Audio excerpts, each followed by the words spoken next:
마태복음 11장 28절로 30절 말씀 보겠습니다. 우리 앞에 나와 있으니까 다 같이 한 목소리로 읽어보죠. 시작. 수고하고 무거운 짐진 자들아 다 내게로 오라. 내가 너희를 쉬게 하리라.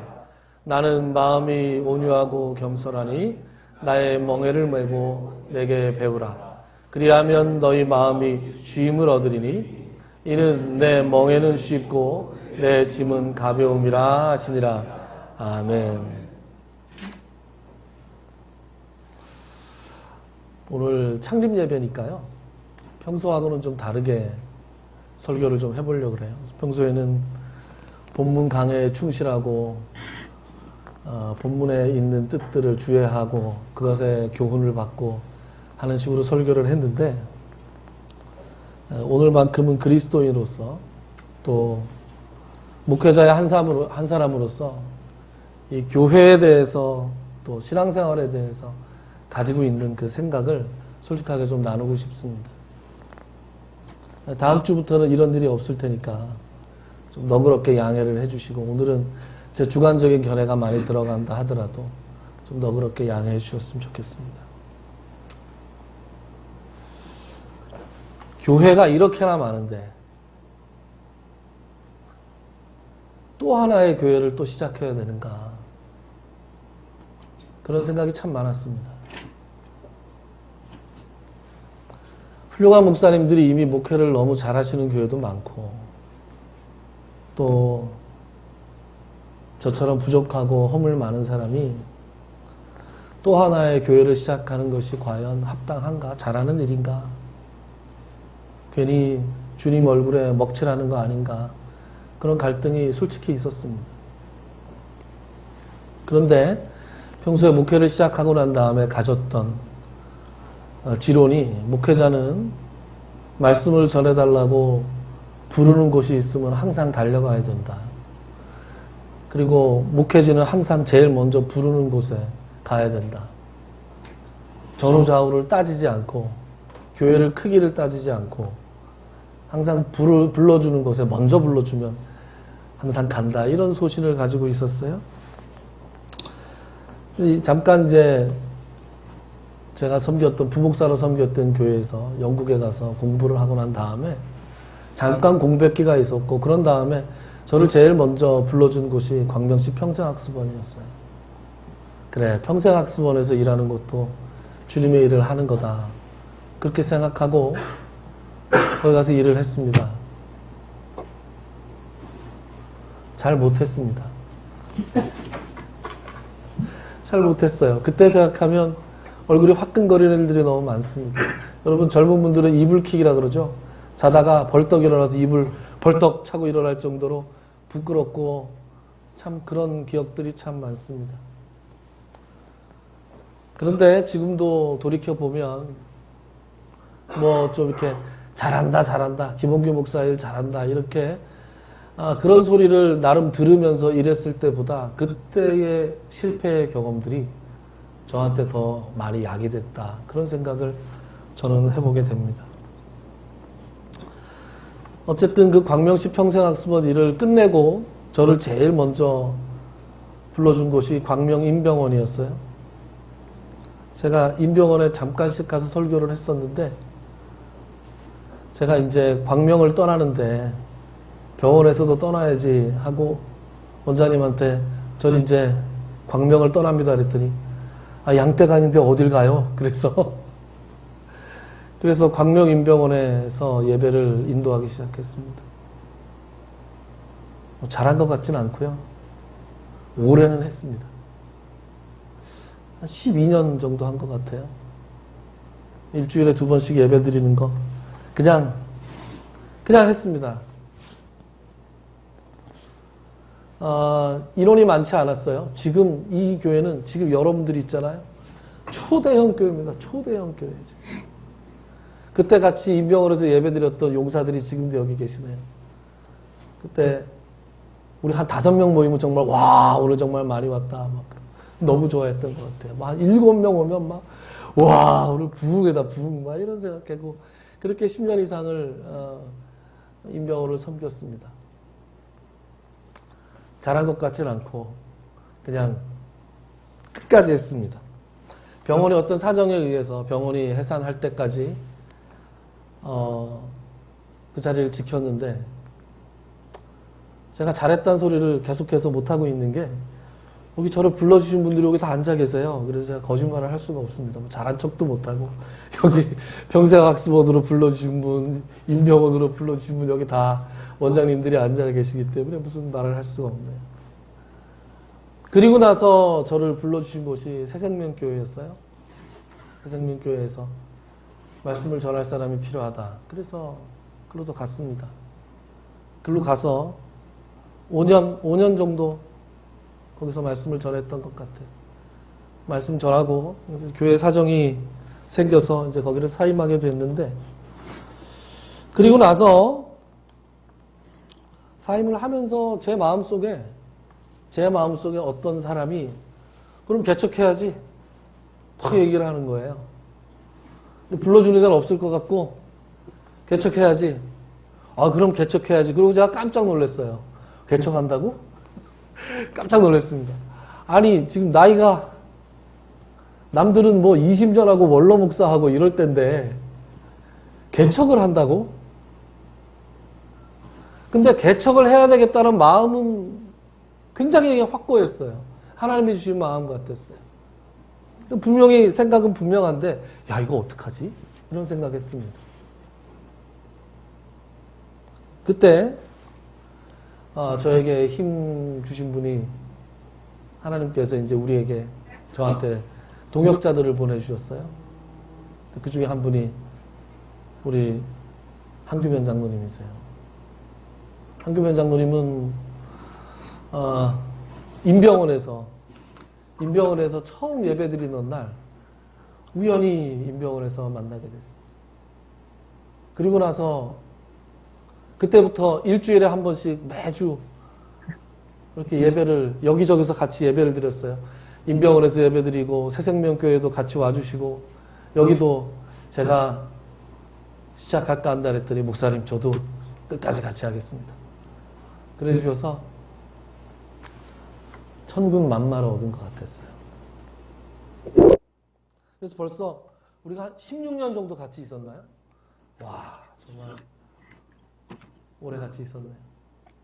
앞으로도 끝까지 갔으면 좋겠어요. 그리고 우리 석효일 집사님이 같이 하자. 우리 석 집사님은 저하고 고등학교 동창이에요. 1학년 때 전 6반, 저기 5반, 5반 반장, 6반 반장.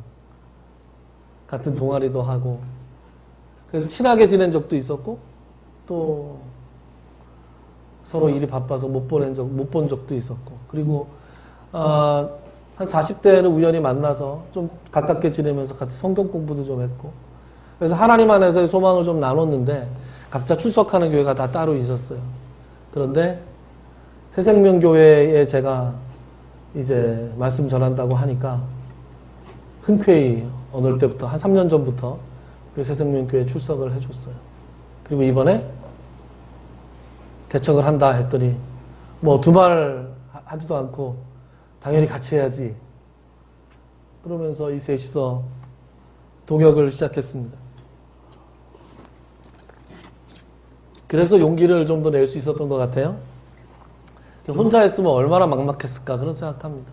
그래서 의논할 사람이 있고 또 이 두 분이 다 일당백들이라 뭐 해결이 안 되는 게 없는 분들이에요. 어떻게 하나님이 저한테 이런 분들을 보내주셨는지. 그래서 한 달 정도 12월 첫 주까지 새생명교회에서 설교하고 준비할 때까지 한 달 정도 시간이 있었는데 번갯불에 콩 튀기듯이 하나님이 촉촉촉촉 인도해 주셔서 이렇게 창립 예배까지 드릴 수 있게 됐습니다. 얼마나 감사한지 모르겠습니다. 사람들이 자유롭고 좀 즐겁게 나올 수 있는 교회를 해보고 싶어요. 스트레스 좀 안 받고. 성도들이 야 우리 교회 이런 거 좋아. 뭐 그런 교회 있다고? 야 우리 교회는 이래. 이렇게 좀 자부심을 가지고 자랑할 수 있는 교회 있잖아요. 그런 교회 만들어 나가고 싶습니다. 오늘 제가 드리는 이 말씀을 듣고 그런 교회를 함께 만들어 나가실 분이 좀 생겼으면 좋겠다 이런 생각을 하게 됩니다. 그러면 사람들이 다니고 싶은 교회가 어떤 교회냐를 고민하다가 사람들이 다니기 싫은 교회가 어떤 교회일까 그런 생각 해봤어요. 그러면 어떤 교회 가기 싫으세요? 오늘 우리가 좀 불편한 진실을 좀 꺼내놨으면 좋겠어요. 아, 무슨 강단에서 저렇게 점잖지 못하게 저런 소리 하냐 그렇게 생각하지 마시고 김홍규 목사 좌파하냐 좌파? 그런 생각하지 마시고 여러분 복음에 좌파가 있고 어디 있고 우파가 어디 있습니까? 하나님의 말씀을 어떻게 좌우라는 인간의 논리에 그 작은 논리에 담을 수 있겠습니까? 다니기 싫은 교회 어떤 교회냐? 상식이 안 통하는 교회가 다니기 싫은 교회예요. 우리가 이렇게 뉴스를 보거나 주변에 들려오는 소식 중에서 야 무슨 저런 교회가 다 있냐 이런 거 막 듣잖아요. 그래서 내가 그 교회 안 다니는데도 얼굴이 막 화끈거리고 그런 경우가 있잖아요. 다 그게 상식이 안 통해서 그렇다. 상식이 통하지 않는 것 중에서 제일 첫 번째가 뭐냐면 의사결정이 민주적이지 않은 거예요. 글씨 보이세요? 잘 보여요? 의사결정이 민주적이지 않습니다. 목사가 제왕적인 권력을 가지고 있죠. 목사가 제왕적인 권력을 가지는 데는 목사한테도 책임이 있고 성도들한테도 책임도 있습니다. 90%는 목사의 책임이겠죠. 제왕적 목사, 제왕적 당회. 교단 따라 좀 다릅니다. 근데 제가 이제 나고 자란 쭉 한 교회는 장로교인데요. 장로교는 이 당회의 권위가 어마어마합니다. 이 교인들 대다수의 이 의사가 반영이 되질 않아요. 그래서 그 당회에서 그 시대에 뒤떨어지고 하나님의 말씀은 물론이고 이 상식에 어긋나는 결정들을 너무 많이 해요. 그런데 그 결정들에 대해서 이의를 제기할 창구가 전혀 없습니다. 통로가 없어요. 그리고 그런 이의를 제기하면 말썽 일으키는 사람, 분란 일으키는 사람 뭐 이런 식으로 몰려서 교회에서 따돌림을 당하기가 굉장히 쉽습니다. 그래서 일반인들도 잘 결정하지 않는 무슨 교회가 저래 이렇게 하면서 일반인들도 잘 결정하지 않는 그런 결정들을 막 합니다. 목회자와 이 장로님들이 모여서 당회라는 곳에서 그런 결정을 해요. 그 대표적인 게 세습하는 거잖아요. 목회 세습하는 거. 그럼 교회가 목사의 겁니까? 교회가 목사 한 사람의 거가 아닌데 어떻게 아들을 물려줍니까? 기업도 요즘은 아들을 물려주면 문제가 많잖아요. 이렇게 세상사 모든 사람들이 이 어떤 그 집단을 물려주는 거에 대해서 그렇게 많이 거부감을 가지고 있는데 버젓하게 교회는 그런 거 상식을 다 물리치고 교회 목회를 세습합니다. 그리고도 부끄러움이 없어요. 부끄러움이 없어요. 그런 결정들을 하게 되는 이유가 이 민주적인 의사결정 구조가 교회 안에 없기 때문이죠. 네, 나중에 조금 더 얘기할게요. 그리고 다니기 싫은 교회, 헌금을 강요하는 교회죠. 헌금 강요하는 거. 헌금 종류가 너무 많죠. 교회 앞에 가면 11조, 감사헌금, 무슨 헌금, 그래서 헌금 종류가 너무 많잖아요. 그 자체가 굉장히 압박이 와요. 부담스럽고. 어떤 교회는 막 헌금 낸 사람 명단도 막 쫙 써가지고 막 공개하기도 하죠. 유형, 무형의 압박들이 막 있습니다. 헌금이라는 것은 정말 하나님 앞에 자원하는 마음으로, 기쁜 마음으로 자기의 분수에 맞게 이렇게 기쁨으로 드릴 때 은혜가 되는 것인데 뭔가 주변 사람들의 시선 때문에 헌금을 안 낼 수 없는 그런 상황에 가는 거 너무 싫잖아요. 너무 싫은데 아무도 얘기를 안 하잖아요. 그리고 설교 내용도 죄다 이 이 돈에 관한 내용이 너무 많아요. 기복주의적인 설교도 많고, 또 성공신앙, 내가 많이 드렸더니 많이 성공했다, 뭐 이런 식의 사례들을 막 얘기하면서 막 그런 분위기를 유도하고 조장하는 그런 설교들을 강단에서 정말 많이 합니다. 헌금 강요하는 교회 정말 싫죠. 좀 이어지는 문제이긴 한데 재정 운영이 불투명한 교회. 헌금은 많이 내는데 어떻게 쓰이는지 잘 몰라요. 어떻게 쓰이는가에 대해서 결정도 못해요. 내가 그 의사결정에 참여할 수도 없어요. 예전에는 말이죠. 제가 한 20년 전에 그때쯤에는 유인물로 만들어서 공동의회 같은 거 하면 예산에 대해서 온 교인이 볼 수 있도록 나눠주곤 하기도 했어요. 그런데 어느 순간부터 그거 없어졌죠. 그래서 비인 프로젝트에 띄워놓고 휙휙휙휙 지나가면서 보는데 그거 보고 누가 알아요. 교회 예산이 뭐 어떻게 돌아가는지 아무것도 모릅니다. 알 수 있는 방법이 없어요. 그래서 잘 쓰고 있는지 못 쓰고 있는지 알 수도 없고 그 교회 재정에 대해서 또 얘기하면 아까 얘기했듯이 또 분란 일으키는 사람, 삐딱한 사람 뭐 이런 식의 얘기들을 많이 합니다. 무조건적인 순종을 강요하는 사람들이 강요하는 분위기가 교회에서 팽배한 거죠. 그래서 이런 것들 말고도 이유가 많겠지만 그래서 교회 가기가 싫은 거예요. 뭐 주변에 가난한 성도들 많습니다. 가난한 성도들. 여러분 가난한 성도 아세요? 가난한 성도라는 표현 아십니까? 거꾸로 하면 안 나가죠. 안 나가. 안 나가 성도. 내 신앙은 있어요. 내 하나님 믿어요. 어렸을 때부터 마음속에 신앙이 있는데 나갈 만한 교회가 없다. 나갈 만한 교회가. 앞만 봐도 나갈 교회가 없다.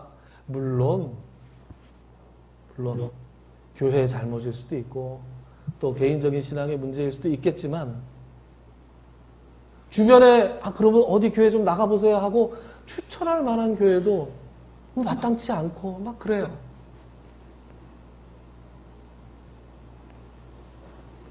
신앙이 있는 분들도 가난한 성도로 막 이렇게 돌아서고 있어서 이렇게 뭐 교회가 막 출석하는 성도들이 줄고 이러는 상황에서 신앙이 없는 분들한테 교회가 매력적이겠냐고요. 신앙이 있는 사람들도 교회를 떠나는데. 그래서 그러면 김원규 목사 네가 해보고 싶은 교회는 뭐냐. 그래서 다니고 싶은 교회를 하려면 우리가 어떻게 해야 되냐. 아까 정답을 드렸죠.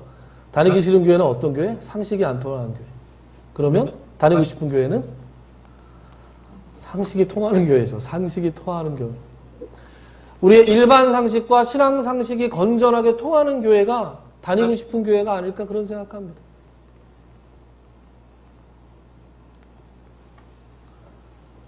하나님의 말씀과 예배가 살아있어야 되죠. 목사가 하나님의 말씀을 전하는 것 외에 본문에 나오는 이야기 외에 오늘처럼 막 주관적인 얘기 막 하고 이러지 않는 교회 있잖아요. 하나님의 살아있고 운동력이 있는 그 말씀을 성도들에게 가감없이 전하는 교회. 그래서 때로는 그 날성검이 나의 이 죄성을 드러내서 회개하는 마음도 들게 하고 때로는 위로도 받게 하고 때로는 통해 자복하게도 하고 때로는 기쁘고 즐거워서 춤을 추게도 하는 그런 예배, 찬양이 살아있고 기도가 드려지고 있고 그리고 말씀이 가감없이 하나님 뜻대로 선포되는 교회 너무 당연하겠죠. 그리고 의사결정이 민주적이어야 됩니다. 여러분 사실 장로교 정치라는 것이 예전에 처음 시작할 때는 그 민주적인 제도였어요. 한번 생각해 보세요. 카톨릭 신자들이 계실지 모르겠지만 예전 카톨릭은 지금도 좀 그런 경향이 있긴 하죠. 카톨릭을 잘 아는 건 아니지만 일반적으로 볼 때 사제들이 모든 걸 다 결정하잖아요. 교황부터 시작해서 쭉 이렇게 위에서 딱 결정하면 쫙 상명하달 식으로 쫙 모든 것이 결정됩니다. 평신도의 의견이 받아들여지는 통로가 과거엔 없었죠. 요즘엔 모르겠습니다. 혹시 카톨릭 신자가 계시면 무식한 소리 하지 마라. 노여우실 수도 있는데 좀 양해해 주시고요. 그러니까 종교개혁 이후에는 그 한 500년 전쯤 장로교가 막 태동할 때는 이 장로교 정치가 상당히 민주적인 것이었어요. 왜요? 교회의 대표자들을 선출해서 그 대표자들이 자기의 의견들을 목회자와 함께 의견을 나눠서 교회를 운영하는 거니까 이 장로교 정치가 민주적인 제도였습니다. 그런데 지금 시대에 어때요? 지금 시대의 교회의 대다수를 교회의 절반 이상이 여성분들 아닙니까? 여성분들의 의견은 어떻게 반영될 수 있나요? 청년들의 의견은 어떻게 반영될 수 있나요? 극소수의 목사와 장로님들 외에 다른 분들의 의견은 누가 반영하나요? 반영되지 않습니다. 통로가 없어요. 공동의회는 1년에 한 번 지나가는 빔 프로젝트 보고 아멘 아멘 아멘 아멘 하고 지나가는 게 좋다 이렇게들 생각하잖아요. 당회를 얘기해서 우리 장로님들도 계신데 좀 불편하실 것 같아서 좀 송구스러운 마음이 있습니다. 제가 좋은 장로님들 너무 많으시죠. 저희 아버님도 장로님이신데 좋은 목사는 없나요? 좋은 목사님들도 계시죠. 제가 얘기하는 건 시스템의 문제인 것 같아요. 목사도 한번 이제 담임 목사로 하고 그러면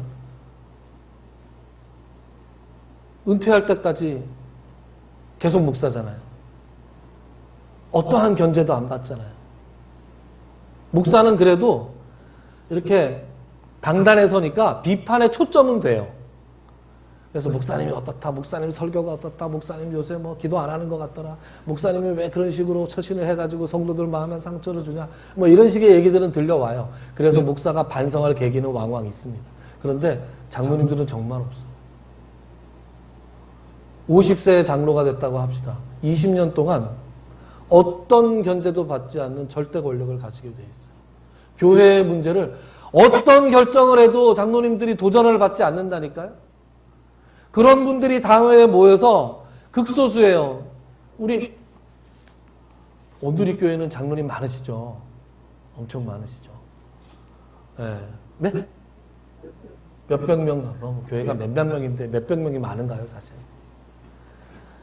이 전국에서 이렇게 지금도 손꼽히는 출석 인원수로 손꼽히는 주한장로교회 같은 경우는 제가 한 20년 전 얘기인데요. 그때 교인들이 뭐 4,000명, 5,000명 출석하는데 장로님이 7분이었어요. 7분이서 결정하는 거예요. 그러면 그 7분이 항상 성령 충만하고 항상 스스로를 돌본다는 전제가 없으면 그거는 이제 교회 운영이 망가지는 거예요. 주한장로교회가 망가졌다는 말씀을 드리는 게 아닙니다. 교인 수에 비해서 대의하는 숫자가, 그 대변하는 숫자가 너무 적고 그분들이 한 번 되면 어떠한 견제도 받지 않고, 여러분 정치인들은 임기가 있잖아요. 4년, 5년 이렇게 임기가 있잖아요. 그래서 다음번에 또 하기 위해서 눈치를 보잖아요. 그리고 그래도 그렇게 그런 구조에서도 일단 당선되고 나면 누구 눈치도 안 보고 막 자기 마음대로 막 하잖아요. 국민들의 의사와 상관없는 막 뭘 하잖아요. 그런데 20년 동안 임기가 보장된다고 한번 생각해 보세요. 이거 끔찍한 겁니다. 이 시스템 자체가. 그러니까 한 개인의 문제가 아니라 이게 구조의 문제인 거예요. 우리 교회는 요거에 대해서 좀 다른 대안을 낼 수 있는 교회여야 한다 이런 생각합니다. 요즘 많은 교회들이 운영위원회라는 걸 하고 있거든요.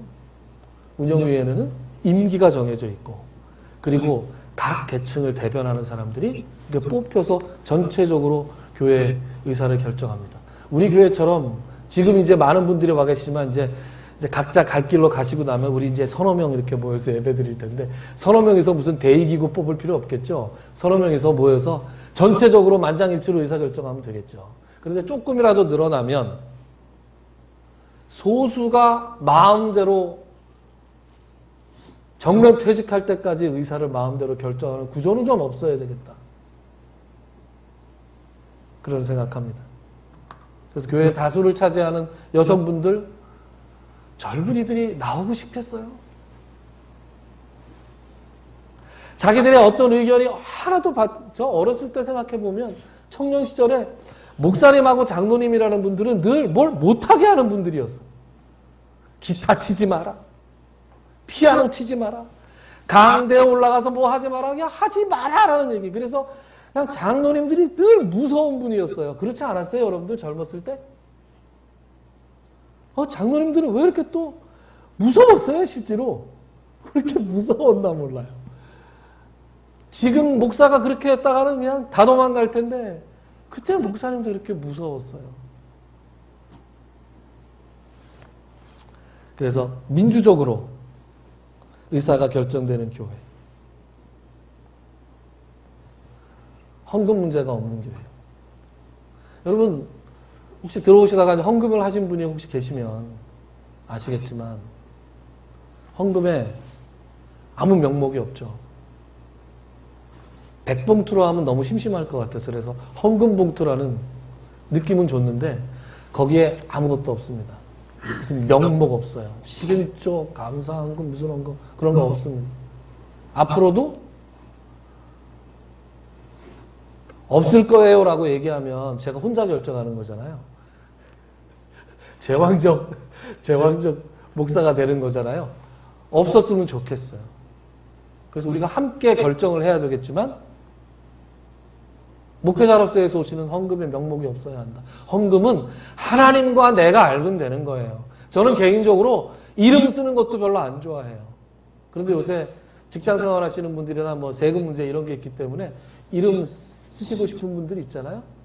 이름 쓰시면 돼요. 액수 쓰시고 싶은 분들은 액수 쓰시면 돼요. 명목 쓰시고 싶으면 쓰셔도 돼요. 11조에 대한 확고한 신념을 가지고 계신 분들 있죠. 11조에 대해서 좀 자유로운 분들 있죠. 두 분 다 존중합니다. 하나님과 나와의 관계예요. 자원하는 마음으로, 기쁜 마음으로, 감사하는 마음으로 즐겁게 하나님께 드려야 하나님 기쁘시게 받지 않으시겠어요?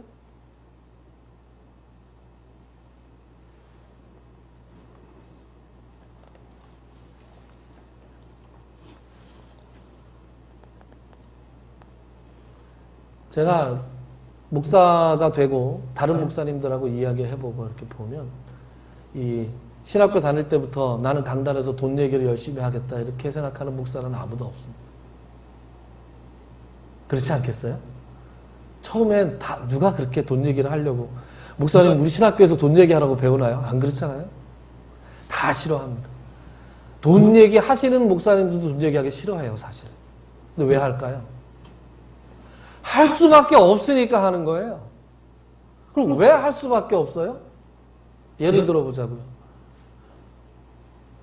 교회 건축을 합시다 이렇게 됐어요. 그러면 헌금을 많이 해야 되잖아요. 헌금을 많이 해야 되는데 여윳돈을 이렇게 막 몇백만 원, 몇천만 원씩 쌓아놓고 사는 성도님들이 어디 있냐고요. 그러니까 잘 못 내겠죠. 그러니까 자꾸 하는 거예요. 그러니까 무슨 얘기냐? 교인들이 함께 어떤 의사결정을 한 게 아니라 이게 다 연결되는 문제예요. 교인들 절대 다수의 의견과 동떨어져 있는 의사결정을 한 다음에 그걸 끌고 가야 되니까 목사가 강단에서 자꾸 돈 얘기를 하게 되는 겁니다. 그러니까 이걸 안 하려면, 목사가 돈 얘기를 안 하려면 어떻게 해야 되느냐? 이게 일을 안 만들면 되는 거예요. 돈 얘기를 할 일을 안 만드는 게 맞습니다. 의사결정을 다 모여서 민주적으로 한다고 합시다. 무리해서 건축할까요? 건축하지 않습니다. 무리해서 무언가를 내야 하는, 앞에서 강단에서 목사가 막 돈 얘기를 해야 되는 그런 상황을 초래할까요? 그렇지 않습니다. 민주적인 의사결정과 자연스럽게 따라오는 것이 이 헌금 문제예요. 돈 얘기라.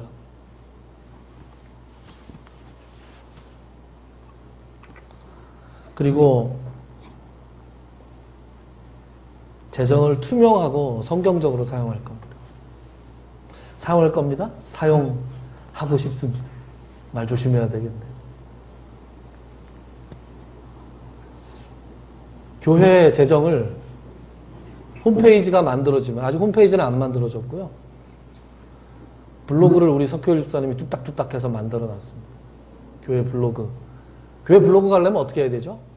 우리 영문으로 갓길, god, gil, .org 이렇게 치면 블로그가 짠 하고 뜹니다. 나중에 이렇게 보여드릴게요. 교회 블로그에 매주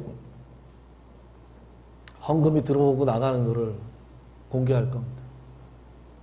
누구 얼마 이게 아니고요. 총 수입은 얼마고 지출은 어디에다가 어떻게 했다. 아주 영수증까지 딱 첨부해서 우리 교회 교인들 말고 지나가는 사람들도 다 볼 수 있게, 누구나 다 볼 수 있게 교회 헌금을 투명하게 공개할 겁니다. 뭐가 무섭고 뭐가 부끄러워서 못 보여주겠어요. 그렇지 않습니까? 그래서 이 교회는 정말 내가 낸 헌금을 이렇게 사용하는구나.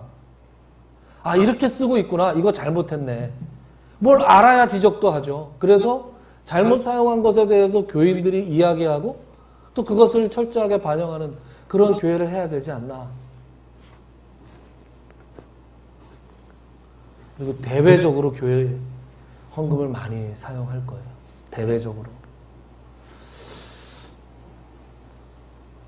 우리 대한민국에 있는 많은 교회들 중에서 선교와 구제를 그렇게 강조하면서도 교회 전체 재정의 5% 이상을 선교와 교제로 쓰는 교회가 없습니다. 선교와 규제를 입만 벌리면 얘기하는 교회가 재정의 5%도 안 되는 거 너무 적지 않나요? 저는 개인적으로 50% 넘어야 된다고 생각해요. 훨씬 더 하고 싶은데 나중에 우리 같이 이렇게 결정해야 된다고 생각합니다. 물론 초기에는 고정비용이라는 게 있잖아요. 근데 우리 교회는 고정비용도 많지 않아요. 들어오면서 와 교회 되게 예쁘다 그러는데 이 교회 공유교회예요. 그럼 공유교회 아십니까? 그래서 공유 오피스 이런 거 있잖아요. 이 공유교회예요. 9시 반부터 12시까지 사용하는 교회가 있고요. 12시부터 2시 반까지 사용하는 교회가 있고요. 우리는 2시 반부터 5시까지 사용하는 교회입니다. 월 임대료가 매우 저렴해요. 우리 이렇게 인테리어 너무 예쁘게 해놨잖아요. 이 예쁜 교회를 꾸며놓고 아주 저렴한 임대료만 받고 그 시간 동안 사용할 수 있게 이렇게 목사님이 배려를 해주셨어요. 요즘 이렇게 깨어있는 목사님들이 많습니다. 그럼 뭐가 있겠어요? 유지비, 고정비가 뭐가 있겠어요? 그럼 나머지는 다 뭐 할 수 있어요? 나머지는 다 사업할 수 있습니다. 교회가 커야만 이웃을 도울 수 있는 게 아니에요. 교회가 작으면 작은 대로 당장 다음 주부터도 우리 조금만 여유가 있으면 주변에 이웃분들, 어려운 분들 있으면 우리 도울 수 있습니다. 교회 헌금을 돕는 방법에 대해서 헌금을 이렇게 잘 사용하는 거에 대해서 저는 아이디어가 좀 있는데요. 여기서 다 말씀드릴 수는 없고 시간 관계상 궁금한 분들은 우리 교회에 참석하셔서 같이 결정을 해보자고요. 같이. 저 혼자 결정하는 게 아니니까 같이. 우리가 어떻게 하면 하나님이 주신 이 귀한 물질을 이웃을 위해서 좀 더 많이 쓸 수 있을까? 어떻게 하면 더 보람되게 쓸 수 있을까? 그러면 좋지 않을까요, 여러분? 교회가 기껏 한다는 게 건물 하나 올려놓고 목사 월급 주고 나면 할 게 아무것도 없어. 너무 이거 답답하지 않습니까? 그렇게 교회에 많은 재정들이 있는데 좀 그렇지 않은 교회를 해보고 싶다. 그런 생각이 있습니다. 저는 생각만 해도 너무 즐거워요.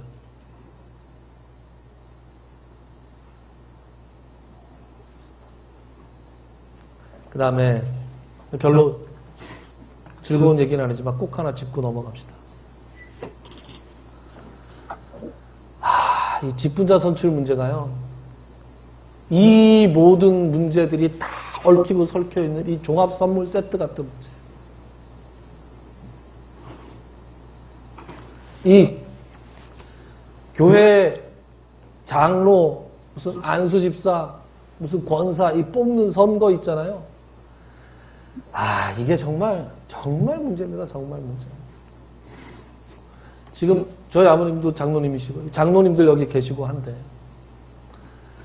뭐 이렇게 내가 딱히 장로를 하고 싶은 게 아니에요, 사실.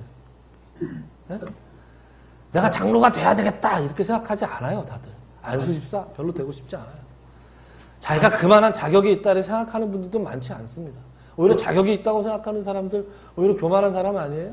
내가 마땅히 뭐가 돼야 된다. 그런데 말이죠. 이게 선거를 하고 나잖아요. 그러면 이게 아주 사람 마음이 치사스러워집니다. 제가 예를 한번 들어볼게요. 아직 정하진 않았지만 이제 논의를 해서 예를 들어 우리 교회 이 갓길교회 담임 목사 임기를 정했다고 한번 해보자고요. 5년마다 재신임 투표를 하자. 3분의 2 이상 찬성을 하고 재신임을 하자. 왜냐하면 이 목사가 뭐 잘못하면 내보낼 수 있는 방법이 없잖아요. 그래서 이제 이 말하면서 이거 내가 내 발목 잡는 이제 이 말을 하고 있는 거예요. 근데 결정된 건 아니니까 여러분들이 그런 거 안 하시겠다 그러면 감사하죠. 근데 어쨌든 좀 쫄려요. 그런데 5년 임기라고 한번 가정을 해보자고요. 5년 임기라고 가정을 했는데 재신임 투표를 했어. 저는 이제 담임 목사로 5년 더 섬기고 싶은 마음이 있어요. 재신임 투표를 했는데 뭐 규정을 예를 들어 3분의 2 이상 찬성표가 나오면 계속해서 하기로 하자. 그래가지고 우리 교인 전 교인이 30명인데 예를 들어 27표가 나왔어요. 와, 압도적인 지지 않아요? 90%? 그런데 제 마음속에 3명 누구지? 이런 생각 들 것 같아요. 누구야? 정초로 집사야? 석 집사야? 우리 누나가 찍었나? 그런 생각 안 들 것 같아요, 여러분? 그런 생각 듭니다. 교회에서 장로님이 되실 만한 분들은 교회 오래 다니신 분이에요. 그 교회 오래 다녔어요. 10년, 20년 이렇게 다니신 분이라고요. 다 친분이 있어요. 그럼 장로 선거를 한다 그러면 이제 내가 후보에 올랐어요. 그럼 마음속으로 내가 참 뭐 별로 되고 싶진 않은데 선거를 한다고 하니까 참 마음이 싱숭생숭한데 그래도 머릿속으로 무슨 생각을 하냐면 그래도 누구는 나 찍을 거고 누구 찍을 거고 이렇게 생각해 보면 될 것 같아. 네? 될 것 같아요. 근데 안 되잖아요. 그러면 모든 사람한테 배신감 느끼게 되어 있습니다. 누가 안 찍었을까? 안 그럴 것 같습니까, 여러분? 그래서 마음에 상처를 입어요? 그럼 교회 그만둬야 되나요? 어떻게 그만둬요? 이 선거에서 떨어져서 교회 그만뒀다는 소리 들을 것 같고 계속 나와요? 사람들을 보는 게 지옥이에요. 사람 보는 게 너무 싫은 거예요. 그렇지 않을까요? 다행히 한 번에 쓱 되는 분들도 있죠. 그런데 이게 또 디테일하게 들어가면 뭐 별게 다 있습니다. 뭐 우리 집안 사람이라서 다 찍어주고 이런 게 있어요. 막 이 복마전이에요, 이 선거가. 세상 선거, 사회에서 하는 선거가 복마전이죠. 교회에서 선거해도 똑같습니다. 그 선거의 논리는 그대로 돌아가요. 돼도 문제예요, 돼도. 네? 장로, 무슨 안수집사, 권사, 돼도 문제입니다. 되면 이제 임직시켜야 되잖아요. 임직시킬 때 한 사람이 제안하는 거예요. 우리 장로님들 요번에 장로 되는데 우리 그래도 뭐 양복하고 넥타이를 좀 맞춰서 같이 입읍시다. 돈 들어가죠. 목사님도 우리도 입는데 목사님도 양복 하나 해. 우리 선배 장로님들도 지난번 장로님들도 임직하면서 선배 장로님들한테 또 했대. 교회에 우리 이름으로 또 뭐 피아노 전자올겐 뭐 돈이 n분의 1 하면 돈을 많이 내야 돼요. 근데 여유가 다들 그렇게 있어요? 그래서 결국 무슨 얘기가 나오냐? 야, 돈 없으면 교회 못 다니겠더라. 그런 얘기가 나오는 겁니다. 세상 사람들이 하는 얘기가 다 그런 얘기예요. 야, 돈 있어야 교회 다니더라. 돈 없으면 교회 못 다니더라. 장로도 돈 있어야 하겠더라. 그런 얘기를 하는 겁니다. 여러분 제 말 틀려요?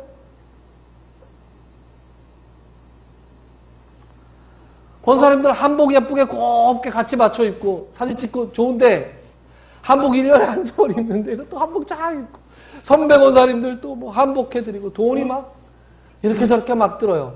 근데 그 돈 좀 좋은 데 쓸 수 있지 않을까요, 여러분? 그런데 말이죠. 이게 악습을 왜 못 깨요? 처음에 굉장히 좋은 취지로 시작한 거예요. 그렇지 않습니까? 내가 임직을 하면서 누구누구한테 선물하는 거 너무 좋은 취지잖아요. 그런데 이 좋은 취지가 하나의 무슨 전통처럼 굳어진 다음에 그 다음에 악습이 되는 거예요. 그래서 모든 사람들의 마음에 다 부담이 됩니다. 그래서 장로, 권사, 안수입사 이런 거에 선출되어 놓고도 임직 안 받겠다고 포기하시는 분들도 있어요. 이거 주님이 기뻐하실까요? 내가 그런 일들을 당하고 나면 그 교회 나가고 싶을까요? 정말 답답하죠. 그러니까 그런 상태에서 교회를 나가면 이 목사의 설교가 들리겠어요? 교회 같은 데 가가지고 교회에 앉아있는 것 자체가 너무 마음이 힘든데 무슨 신앙생활을 하냐고. 무슨 찬양이 제대로 나오고 무슨 예배를 제대로 드리고 무슨 말씀이 귀에 들어오고 그러겠냐고요. 성도의 사랑? 나 찍었나 안 찍었나 내 앞에서는 이렇게 웃어놓고 나 안 찍었을 것 같아. 에? 그럴 수가 있어? 막 그런 생각 들고 누군지도 모르니까 차라리 기명투표를 하면 모르겠는데 무기명투표니까 그렇죠. 막 사람들에 대한 온갖 불신이 생겨납니다. 제가 너무 부정적으로만 얘기했나요? 긍정적인 측면도 있겠죠. 왜 없겠습니까? 그런데 우리가 언제까지 이 비본질적인 거에 매달려서 교회 나가기 싫어야 되냐고요. 정말 안타깝습니다. 많은 교회들이 이런 문제 때문에 다들 골머리를 앓고 교회 오래 다니신 분들은 다 그래서 교회가 아주 진절머리가 나는데 아무도 얘기는 못하고 있어요. 아무도 얘기 못합니다. 왜냐? 저는 지금 이런 얘기 할 수 있어요. 아직 임직하신 분들이 아무도 없거든요. 그런데 내가 이번에 임직 받자고 보니까 선배들은 다 그렇게 했대. 선배들은 또 본전 생각이 나는 거죠. 야, 나는 우리 선배한테 양복 하나 해줬는데 니네는 안 해주냐? 이런 생각 드는 거예요. 이걸 끊을 수가 없어요. 이 악습의 고리를, 악순환을 끊어야 되는데 이미 오래된 교회들, 몇십 년 된 교회들 이걸 끊기가 너무 어렵습니다. 누구 하나 나서서 발언하기가 너무 어려워요. 그래서 새로 시작해야 돼요. 새술은 새 부대에 남아요. 그래서 이런 것 때문에 이 직분자 선출 때문에 문제가 없는 그런 교회, 비본질적인 것 때문에 서로 골머리를 앓고 하나님 말씀이 귀에 들어오지 않고 사람들을 사랑하기 너무 어렵고 소외감을 느끼고 교회 오면 마음이 편안하고 쉬어야 되는데 마음이 더 부글부글하고 힘들어.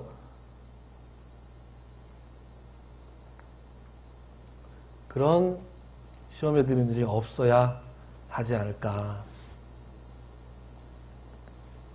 그래서 교회 이름이 갓길교회예요.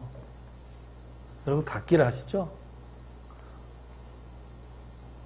제가 갓길교회라고 이렇게 보내니까 저한테 목사님 스타일하고 너무 맞아요 이렇게 얘기하시는 분들이 있는데 스타일하고 맞는 건 있는데 이 저작권은 저희 그 매형이신 고병원 교수님한테 있습니다.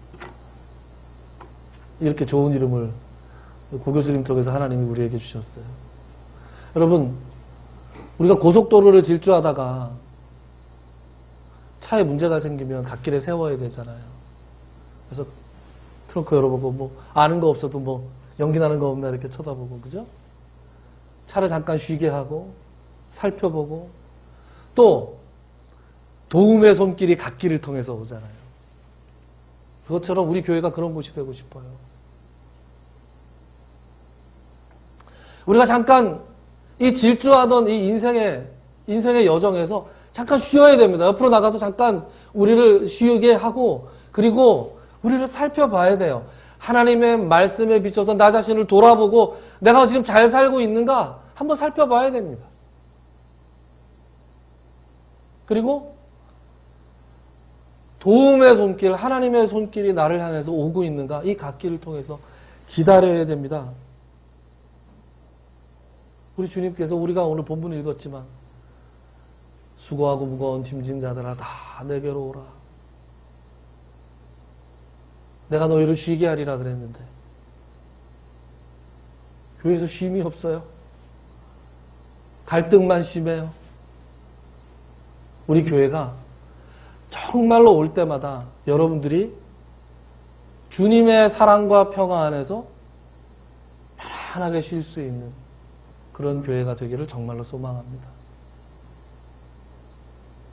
큰 소리로 아멘 하셔도 돼요. 소망합니다. 아멘. 그리고 주님을 기쁘시게 해드리는 교회. 다니기 싫은 게 아니라 다닐 맛이 나는 교회 있잖아요. 나 이런 교회 다녀. 주변에 믿지 않는 사람들, 혹시 낙심해가지고 신앙생활하기 싫은 사람들, 안 나가 성도들 있잖아요. 안 나가 성도들한테 야, 안 그런 교회 있어. 손잡고 좀 데리고 오고 멀지만 야, 너 그 근처에 그 갓길 교회라고 있는데 거기 너무 좋아.